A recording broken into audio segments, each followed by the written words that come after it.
बिहार का चुनाव हो रहा था। नरेंद्र मोदी जी और बीजेपी का अटैक किस पर था?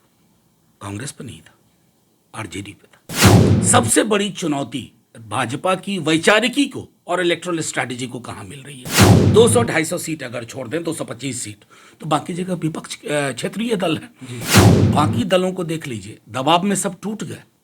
प्रताड़नाएं सहनी मंजूर की, लालू जी हो या तेजस्वी जी हो।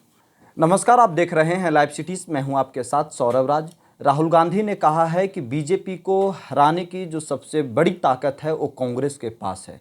मेरे साथ आरजेडी के राज्यसभा सांसद मनोज झा हैं। सर, जिस तरीके से राहुल गांधी ने बयान दिया है कि बीजेपी से अगर कोई लड़ सकता है तो कांग्रेस है, बाकी क्षेत्रीय दलों में वो ताकत नहीं है। देखिए, मैं समझता हूं कि ये बयान उनके चिंतन शिविर का जो एक मर्म था उसके थोड़ा खिलाफ जाके खड़ा होता है। एक तरफ तो आप बात करते हैं कि अलायंस लाइक माइंडेड पार्टी से होनी चाहिए, दूसरी तरफ आप ये कहते हैं। अब इसके लिए सिर्फ थोड़ा समकालीन इतिहास का विश्लेषण आवश्यक है। बिहार का चुनाव हो रहा था। नरेंद्र मोदी जी और बीजेपी का अटैक किस पर था? कांग्रेस पर नहीं था, आरजेडी पे था। क्योंकि नाभि में हम हैं, हमारे इर्द गिर्द गोलबंदी हो रही थी विपक्ष की और हमने पसीने छुड़ा दिए थे। मोदी जी को रैलियां की संख्या बढ़ानी पड़ी और कुल मिला करके जब चुनाव के नतीजे आए तो शासनादेश से जनादेश को दबाने के बावजूद 8-9 सीट का फर्क रहा। रही बात वैचारिकी की, तो वैचारिकी में भी आप ये देखिए स्पष्ट रूप से लालू जी से लेकर तेजस्वी जी तक हमने वैचारिकी पे कोई समझौता नहीं किया। बाकी दलों को देख लीजिए, दबाव में सब टूट गए। प्रताड़नाएं सहनी मंजूर की, लालू जी हो या तेजस्वी जी हो, लेकिन उन्होंने समझौता नहीं किया। तो ये बात राहुल जी को और कांग्रेस को पूरी तरह समझ में आनी चाहिए। अब आप पॉलिटिकल टोपोग्राफी भी देख लीजिए पूरे हिंदुस्तान का। अलग अलग राज्यों में सबसे बड़ी चुनौती भाजपा की वैचारिकी को और इलेक्टोरल स्ट्रैटेजी को कहां मिल रही है? 200-250 सीट अगर छोड़ दें, 225 सीट, तो बाकी जगह विपक्ष क्षेत्रीय दल है और उनको क्षेत्रीय कहना भी गलत है।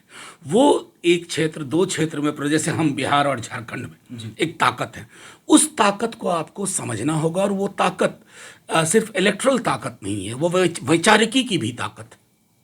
देखिए, आप बीजेपी से जब विपक्ष से लड़ रही है, आपके सामने एक बड़ी ताकत है। आपके नेता तेजस्वी यादव ये कहते हैं कि सेंटर में कांग्रेस के साथ हम हैं, लेकिन आप लोग स्टेट में साथ रखना नहीं चाहते क्योंकि पिछले 2-3 चुनाव में ऐसे देखने को मिली है। देखिए, रखना नहीं चाहते हैं, ये थोड़ा अतिरेक की भाषा हो गई। रखना नहीं चाहते। तेजस्वी जी ने साफ शब्दों में कहा कि 200 से 220 सीट ऐसी है जहां सीधे तौर पे भाजपा और कांग्रेस का संघर्ष होता है, इलेक्ट्रल पॉलिटिक्स की अगर बात करें। बाकी जैसे बिहार हो, झारखंड हो, उत्तर प्रदेश हो, वहाँ क्षेत्रीय दल बहुत ताकतवर भूमिका में।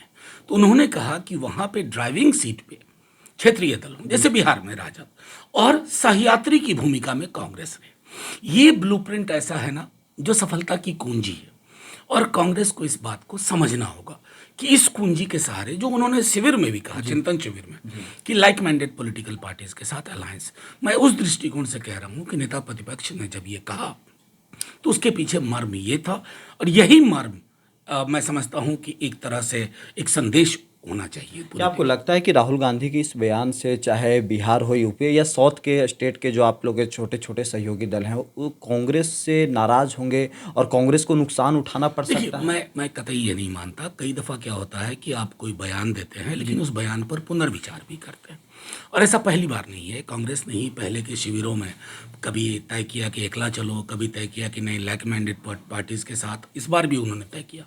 इस बयान को मैं मानता हूँ उनके शिविर का जो मेजर एक फोकस था उससे थोड़ा इतर है, और जाहिर तौर पर राहुल जी हों या कांग्रेस के लोग, उनमें बेटर सेंस प्रिवेल करेगा और वो इस बयान को रिवाइज करेंगे। एक छोटा सा सवाल है कि आजकल आरजेडी की, कांग्रेस हो या आपकी जो गठबंधन है, वहाँ से दोस्ती थोड़ी कम होती जा रही है, नीतीश कुमार से ज़्यादा बढ़ गई है? नहीं, कतई नहीं, ऐसा नहीं है।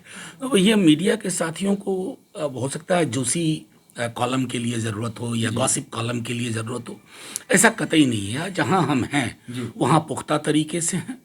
और रही बात नीतीश जी की, तो नीतीश जी के संदर्भ में जो हाल के आपने बयान देखे होंगे जातिगत जनगणना को लेकर के, नेता प्रतिपक्ष मिले, जातिगत जनगणना को लेकर उन्होंने भरोसा दिया कि हम जल्दी से मीटिंग करके हम करवाएंगे अपने स्तर पर। तो इसको राजनीति से थोड़ा इतर देखने की आवश्यकता है, क्योंकि जातिगत जनगणना सिर्फ एक पॉलिटिकल मैसेजिंग नहीं है, उसमें यह तय होगा ना कि हमारी नीतियां और नीयत कैसे तथ्यपरक हों। तथ्यपरक होने के लिए यह आवश्यक है। चलिए, शुक्रिया सर, थैंक यू।